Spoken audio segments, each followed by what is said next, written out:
안녕하세요. 절대값TV의 명분 PD 한PD입니다. 오늘은 그 세종시의 그 금매물 거래 현황과 그리고 세종시의 아파트 전망이라고 할까요? 그런 것에 대해서 한번 이야기해 보겠습니다. 최근에 세종시가 아주 힘든 상황이에요. 아직 올해 입주 물량이 또 연말에 많이 몰려 있어요. 4-2 생활권에. 요즘 세종시 전세 매물도 많이 쌓여가고 있는 편이라고 그래요. 부동산 하시는 분들 얘기가 잘 안 나간다. 그런 얘기를 해요. 문제는 뭐냐면 지금 전세가 문제가 아니라 매매가 거래가 안 된다는 거예요. 거래가. 개별 단지마다 다 살펴볼 수는 없지만 한 단지별로 한 달에 하나 거래도 어렵다. 한 달에. 그러니까 한 700-800가구짜리 단지가 있다고 하면 그 단지에 하나 거래도 어렵다라는 상황이에요. 이게 얼마나 심각한 상황이겠어요. 보통 이제 10% 매물이 나오면 한 800가구면 한 80가구가 나올 텐데 80가구 중에 한 가구도 매매가 어렵다. 그 정도로 상황이 심각하다. 왜 매매가 안 되냐라는 것을 우리가 한번 생각을 해봐야 돼. 그것이 지금 세종시의 문제이고, 그리고 그 원인을 알아야 앞으로의 그 세종시의 집값의 어떤 조정 기간, 조정의 폭을 실마리를 풀어볼 수 있어요. 실마리를 찾아볼 수 있어요. 일단 왜 거래가 안 되냐. 호재가 나왔는데, 호재는 이미 반영이 됐다라는 게 이미 팩트이고, 문제는 뭐냐면, 누누이 강조하지만, 좌파 정부에서 만든 그 규제가 제일 잘 먹히는 곳이 세종이다라고 보시면 돼요. 왜 규제가 잘 먹히느냐. 라는 것을 또 우리가 파악을 해야 돼요. 왜 규제가 잘 먹히냐? 말 그대로 여기는 지금 한 37만의 도시예요. 37만의 도시. 어떻게 보면 이게 여기는 수도권의 도시처럼 도시와 도시가 연결된 도시가 아니잖아요. 그죠? 수도권은 수원과 동탄이 연결되고, 수원과 용인이 연결되고, 수원과 또 안양이 연결되고, 안산이 연결되고, 이렇게 연결이 돼서 블락을 형성해서 도시가 연결이 돼서 어떤 확장성을 가지고 발전하고, 그 도시와 다른 도시 간의 어떤 이주, 주민들의 이동을 통해서 거래가 활발하게 이루어지는데, 보시면은 세종은 옆에 청주가 있고, 여기죠, 청주가. 옆에 공주가 있고, 여기 대전이 있고, 그거밖에 없어요. 그리고 대전과 세종이 붙어 있는 것도 아니고, 세종과 청주가 붙어 있는 것도 아니에요. 여기 다 이거 논바닥이니까. 그러다 보니까, 청주에서 세종으로 이사 오는 것도 쉬운 일이 아니고, 대전에서 세종으로 이사 오는 것도 쉬운 일이 아니다. 어떤 특별한 동기가 있어야 된다는 거예요. 내가 예를 들어서 초반에 대전에서 세종으로 이사 오신 분들은, 앞으로 세종의 집값이 싸니까, 집값이 올라갈 거야 라는 전제를 가지고 대전과 세종에서 들어왔단 말이에요. 그러나 지금은 집값이 세종이 대전과 청주보다 더 비싸잖아요. 그러니까 들어올 동기를 잃어버린 거죠. 여기 이 먼 거리의 출퇴근을 감싸고 들어오기가 힘든 상황이라는 거예요. 집값이 저렴해서 나중에 올라갈 걸 생각해서 들어올 수는 있는데 지금은 그런 상황이 아니다. 이제 오히려 집값이 비싸니까 들어오는 외부의 유입 인구가 적어졌다. 그게 이제 결정적인 문제라는 거예요. 그리고 다른 도시에서도 들어올 일이 없겠죠. 서울이나 경기도, 인천, 대구, 광주에서도 세종의 직장을 찾아서 들어올 수 있는, 일자리를 찾아서 들어올 수 있는데 세종에 일자리가 많은 것도 아니고, 그러니까 들어올 일이 없다. 인근 도시에서도 못 들어오고, 타도시에서 지금 들어올 수가 없는 상황이잖아요. 타도시에서 2주택이 불가능한 지금 규제잖아요. 거의 불가능한 규제. 취득세를 12% 내고 세종시 아파트를 살 수가 있겠습니까? 못 들어온다. 그리고 LTV, DTI, DSR 규제, 대출 규제 등으로 2주택으로 갈 수가 없는 상황이에요. 종부세라든지. 그러니까 외부 투자 수요는 다 막혔다. 그 다음에 내부 수요도 앞으로 세종시의 공급 물량이 계속 많아질 것이다. 그리고 더 추가하겠다라고 계속 정부에서 발표하니까 내부 수요도 전세로 그냥 살다가 분양을 받겠다라고 갈 수밖에 없는 거죠. 분양가가 너무 비싸니까.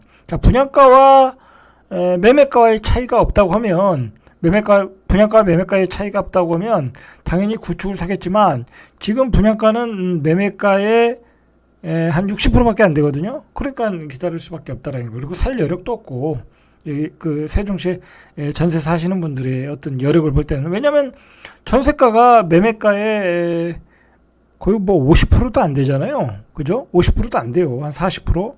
자, 그밖에 안 되니까 그 전세금을 가지고 매매로 살 수가 없어요. 자, 그러다 보니까 내부 수요도 못 움직이고 외부 수요도 막혔다. 자, 그러니까 세종시 거래량이 안 나온다라는 거죠. 그러니까 한 가구에 두 개, 뭐 세 개 그렇게 거래되는 아파트도 있더라는 거예요. 저도 깜짝 놀랐는데 이 새샘 9단지 이게 초반에 인기가 있던 아파트거든요. 자, 그 아파트인데 이게 지금 거래량이 2021년도에 33평이 하나가 됐어요. 그래서 그것도 올 초 3월 달에 하락이 진행되는 동안 1년 동안에 하나가 됐다. 이거 심각한 거죠. 자, 그것도 2020년도에 8월 27일 8억 5천에 하나 거래되고 2021년도에 3월 3일에 하나 거래되고 이건 뭐 강뷰가 보이는 거니까 좀 비싸게 된 것 같아요. 자, 그러면 여기 38평을 한번 보시죠. 자, 여기도 보시면 2021년도에 두 개밖에 거래가 안 됐어요. 올 초에 13억이 하나 거래되고 요즘 최근에 이제 9월 달에 급매라고 해서 한 1억 5천 정도 빠진 11억 5천이 하나 됐다. 자, 이게 얼마나 거래 가뭄에 시달리고 있느냐라는 얘기예요. 자, 예를 들어서 이 새샘마을 1단지. 자, 이거 한 38평 보시죠. 38평도 보시면 자, 그래도 이거는 거래가 조금 된 편이에요. 하나, 둘, 셋, 네 개가 됐네, 네 개가. 그래도 거래가 많이 됐다, 이거는. 네 개가 거래된 거면 많이 됐다. 자, 이 아파트도 호리홀 3단지인데, 올해 거래된 게 6개, 둘레 6개. 자, 그러면 두 달에 하나 정도. 이게 한 800가구가 조금 안 되는 거라는데, 두 달에 하나 정도 거래가 됐다. 이 정도로 거래가 안 되고 있다라는 거예요. 이제 최근에 이제 급매물들이 이 세종시에 이제 단지마다 하나씩은 있는 것 같아요. 제가 보니까. 그래서 그런 급매물들이 이 거래가 되고는 있어요. 자, 보시면 이번 주에 저번 주인가 거래된 거로 아는데 이게 1층이에요. 1층인데 해들마을 6단지인데 해들마을 6단지는 이 삼생활권에서 가장 입지가 좋은 아파트예요. 세종시 전체적으로 봐도 가장 입지가 좋다고 할 수 있는 아파트예요. 그 정도로 인기가 있는 아파트인데 이게 강변에 강뷰가 나오는 게 최고가가 14억이 됐어요. 자, 근데 1층이니까 그보다 훨씬 낫겠죠. 1층은 뷰가 안 나오는 거니까 프리미엄이 없는 거니까. 자, 이것도 보시면 자, 이것도 한 10개 정도 됐죠. 그러니까 거래 한 달에 하나 정도 된 거예요. 거래도 고가 아파트니까, 그리고 인기 있는 아파트니까, 그나마 한 달에 하나 된 거예요.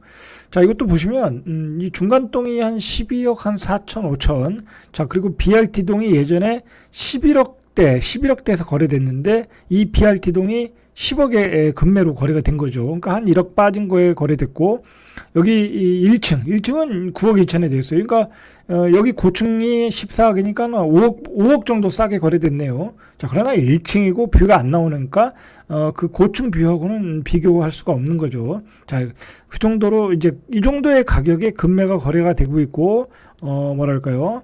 거래가 아주 힘들게 되고 있다라고 이제 판단하셔야 될 것 같아요. 자, 이게 호리홀 10단지인데 여기 38평형이 아주 최근에 10월 28일 날 실거래 신고된 게 9억에 거래됐어요. 자, 이것도 마찬가지로 뭐 한 10억 넘게 거래되는 건데 한 1억 정도 빠진 가격에 급매물로 거래가 됐다라는 거예요. 자, 그런데 이게 실질적으로 보면 이런 매물들이 그렇게 많진 않아요. 세종시에. 문제는 거의 그 고점의 가격에 그대로 나오고 있어요. 실제 호가를 보면 뭐 이걸 다 볼 수는 없으니까. 자, 보면 다 나오고 있는데 그런 급매물들이 한두 개는 나와요. 나오는데 그게 거래가 되고 있는데 아주 뭐라 그럴까요? 뭐 손님이 웨이팅하는 상태에서 거래가 되는 것은 아닌 것 같아요. 뭐 급매물들이 나오면 바로바로 빠지는 게 아니니까. 자, 그리고 이게 우리가 좀 생각해야 될 게 뭐냐면 제가 이제 보면은 부동산 현장에서 일어나는 일들을 보면은 매수자가 생각하는 급매물과 급매물의 어떤 가격과 매도자가 생각하는 그 급매물의 가격이 너무 갭이 괴리감이 있다라는 거예요. 괴리감이. 자, 새뜸마을 13단지 한번 보시죠. 이게 예를 들어서 뭐 제가 알기로는 이거 여기도 제가 알기로는 이게 최고가가 한 14억 정도 찍은 것 같네요. 14억 1,500. 14억 3천까지 찍었어요. 올 초에. 자, 14억 3천까지 찍었어요. 자, 그 같은 아파트니까, 뭐 단지는 조금 틀려도, 자, 14억 3천이면, 최근에 거래된 게 한 2억 9천 정도 저렴한 가격에 11월 달에 하나 거래가 됐어요. 자, 보세요. 이것도 마찬가지로 작년에 거래되고 1년 만에 거래 하나 된 거야. 자, 그러니까 이 아파트에서는 무슨 일이 벌어졌겠어요? 다 13억 5천 이상의 가격을 내놨겠죠? 자, 그러다 거래가 안 되니까 급히 팔아야 되실 분들이 있어요. 예를 들어서 양도세 중과를 피하기 위해서 1가구 2주택이 되기 때문에 꼭 팔아야 되는 분들이 있거든요. 그런 분들이 이렇게 물건을 파는 거예요. 자, 근데 1년 동안에 매수세가 없었다는 거잖아요. 예? 이제 그게 문제라는 거고, 세종시에.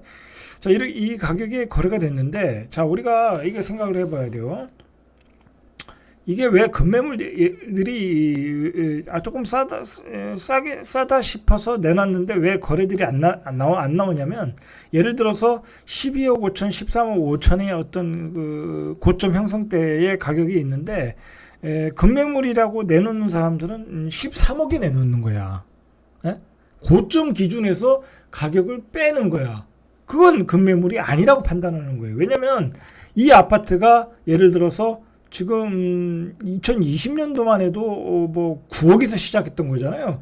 9억에서 13억 5천이면 4억 5천은 올랐으니까 이 9억을 기준으로 볼 때 13억에 내놔봤자 12억 5천에 내놔봤자 급매물이라고 보질 않는 거예요. 그 매수자의 입장은 9억을 기준으로 볼 수도 있다. 이 9억도 사실 올라간 가격이잖아요. 이거 뭐 예전에 가격은 얼마예요? 이거 2016년 가면은 5억 5천이에요. 5억 5천.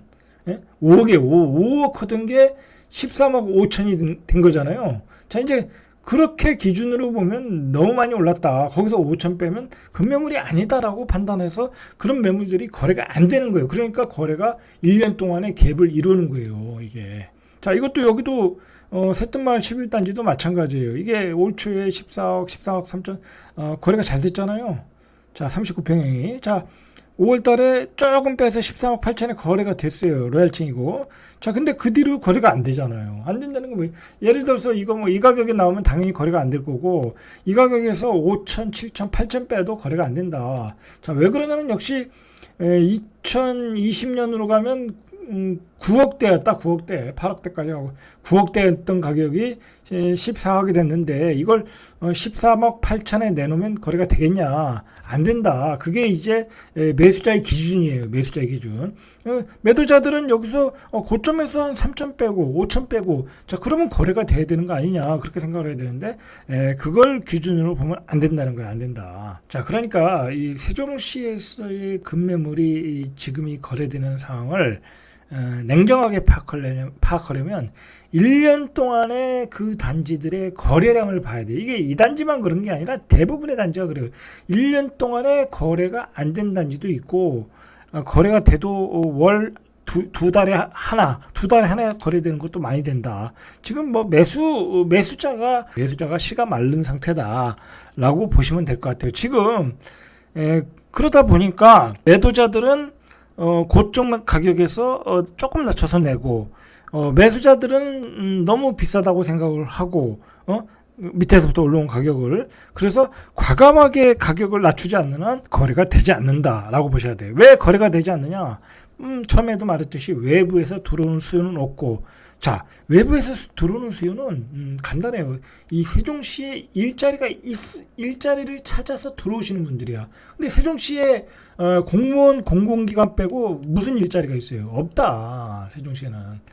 자, 그리고 예를 들어서 세종시에 공무원으로 오시는 분들이 있어요. 자, 그런 분들은 대부분이 전세로 살더라는 거예요. 그렇잖아요. 그 분양을 받으려고 그러지 전세로 살려고 하지 않더라는 거예요. 문제는. 자, 왜냐면 그 사람들이 또 왔다가 언제 또 세종시를 떠날지 모르니까, 자, 그리고 뭐 세종시의 가격이 너무 급등했다라는 게 이제 또 급등했다라는 이야기들을 신문에서 봤으니까 전세로 살더라는 거예요. 이런 상황이 지속되면은 제가 보기에는 이 세종시에서의 그 조정 기간이 길어질 수가 있을 것 같아요. 물론 세종시는 분명히 우상향하는 도시라고는 저는 분명히 생각을 해요. 그러나 조정의 기간은 길어질 수 있다. 왜냐하면 아까 전반부에서도 얘기했듯이 이 좌파 정부가 만들어 놓은 규제가 잘 먹히는 도시가 없다. 자, 그런 점에서 세종시는 이제 가장 전국적으로 가장 그 조정의 폭이 길어지고 있지 않습니까? 17주 연속 대선을 전후로 해서 세종시의 어떤 투기 과열 지구, 조정 지구, 자 이거 해제해줘야 돼요. 대출을 받아서 집을 살 수 있게끔 하고 외부인들도 조금 들어와서 살 수 있게끔 하고 외부인들이 들어와서 사야 이사를 올 수 있지 않겠습니까? 좀 거래가 돼야 된다는 거 거래를 활성화시켜야 된다라는 점이 있어요. 그런 점을 좀 정부에서 인식을 해야 될 상황이라고 봐요. 지금 뭐 좌파 정부 들어와서 초반에 투기과열지구 조정지구 지정하고 지금 정권이 거의 끝나가는 시기까지 모든 규제가 다 묶여 있잖아요. 그래서 가장 먼저 빠지고 있고, 그리고 이 세종시 아파트의 가격이 지금 뭐 전국의 아파트 가격이 다 올랐기 때문에 상대적으로 비교하면 비싸지도 않아요. 오히려 세종시의 8사 기준 아파트, 뭐 예를 들어서 아주 상급지는 아니더라도 B급지만 해도 한 7억대, 뭐 6억대까지 살 수 있거든요. 그 가격이면 대전에 있는 아파트의 가격도 허다하고, 반석동에 거의 20년 가까이 된 아파트도 6억대의 아파트인데 세종시의 신축급의 아파트가 6억대이다. 그러면 뭐 거의 비싼 편은 아니거든요. 이제 조정을 받았으니까 또 고평가로 볼 수 없는 상황이라는 거예요. 고평가로. 자, 그리고 뭐 다른 기타 광역시도 웬만하면 7억, 8억, 뭐 9억 그렇게 가지 않습니까, 이제? 그리고 경기도 수도권에 가면 동탄 같은 데 가면 10억대 아파트가 허다해요. 근데 세종시에서 10억대 아파트가 8사 기준으로 10억대 아파트가 몇 개나 되겠습니까? 예? 이 국회의사당이 들어오고 대한민국의 미래의 현재 행정수도고 미래의 행정수도가 완성되는 도시인데도 불구하고 10억대 아파트가 별로 없어요. 8사 기준으로. 자, 그런 점에서 아직은 가격이 전국적인 기준으로 볼 때 고평가되어 있는 것은 아니고, 그나마 이제 너무 저점에서 너무 많이 올랐기 때문에 가격이 조정받는 거고, 그러니까 사실은 어떻게 보면 반대로 보면은 이런 기회가 세종시의 아파트를 저점 매수할 수 있는 기회이죠. 사실은 이 외부에서 어떤 투기 수요가 못 들어오는 상황이라고 하면 실수요자들은 이런 금매들, 제가 생각하기에는 어떤 실질적인 금매해야 돼요. 이게 실질적인 금매. 매도자가 생각하는 금매가 아니라 매수자가 체감적으로 느낄 수 있는 금매의 가격이 있거든요. 뭐 그런 가격이 되면 적극적으로 사도 괜찮다고 저는 봐요. 그런 점을. 자, 그렇게 해서 그리고 이 매도자의 입장에서도 분명히 꼭 팔아야 되는 상황이거든요. 금매로 나오시는 분들은 1가구 2주택 뭐 아니면 서울에다 집을 사시는 경우도 있더라고요. 자, 그런 분들은 이제 팔아야 되는 상황이면 과감하게 잘라서 팔아야 되는 거예요. 과감하게 싸게 매수자가 원하는 가격에 팔아야 되는 거예요. 제가 현장에서 보면 매수자와 매도자 간에 서로 이렇게 가격 실갱이를 벌이다가 이 빈정이 상해서 그 거래가 안 되는 경우가 있더라고요. 그것도 돈 1,000만 원 가지고. 근데 생각을 해보세요. 매도자의 입장에서는 예를 들어서 3억에 산 아파트가 지금 7억이 됐어요. 예를 들어서 6억에 파는데 손님은 5억 9천에 5억 8천에 달라는 거야. 자, 그러면 1,000에서 2,000 깎아주고 팔아야 된다는 거예요. 왜냐면 매도자는 3억에 샀으니까 많이 먹었잖아요. 그죠? 그 먹은 건 생각 안 하고 전에 고점 7억을 생각하는 거야. 근데 본인은 매도를 해야 되는 상황이잖아요. 그럼 매도를 해야 된다는 거예요. 투자를 잘하는 사람과 못하는 사람의 차이예요. 바로 투자를 잘하는 사람들은 던질 때 과감하게 던져요. 자기가 먹은 게 있으니까. 그리고 내가 그 돈을 현금을 쥐고 있는 거잖아요. 그리고 그리고 매수자 입장에서는 사실 미래가 불확실한 거야. 여기서 더 떨어질 수도 있는 리스크를 안고 사는 거잖아요. 그렇잖아요. 그렇지 않습니까? 그 리스크를 안고 사니까 그 리스크에 대해서 어떤 생각을 해줘야 된다는 거예요. 매도자 입장에서는. 그러니까 조금 더 저렴하게 줄 필요도 있다라는 거예요. 배려를 해주는 점에서 그 리스크를 안고 사는 거니까 떨어질 때는 추세가 또 하락이기 때문에 언제 얼마까지 떨어질 줄 몰라요. 하도 많이 올랐기 때문에. 자, 그런 점을 서로 생각을 해서 거래가 돼야 된다라는 거예요. 이게 제가 좀 답답해서 이야기 드리는 거예요. 현장에서 일어나는 일을 보면 이 매도자와 매수자의 그 금매의 기준이 너무 틀린 거야. 자, 그러나 금매라는 것은 매수자가 사야 금매가 되는 거예요. 매도자가 가격을 내놓고 안 팔리면 금매가 아니에요. 매수자가 사야 된다. 매수자의 입장을 이해를 하고 매수자가 리스크를 안고 사는 거에 대해서 어떤 배려를 할 줄 알아야 되고 매수자의 가격 기준에 맞춰서 과감하게 팔아야 된다. 왜냐하면 많이 올랐기 때문에. 자, 오늘은 여기까지 이상철대갑TV의 명품 PD 한 PD였습니다.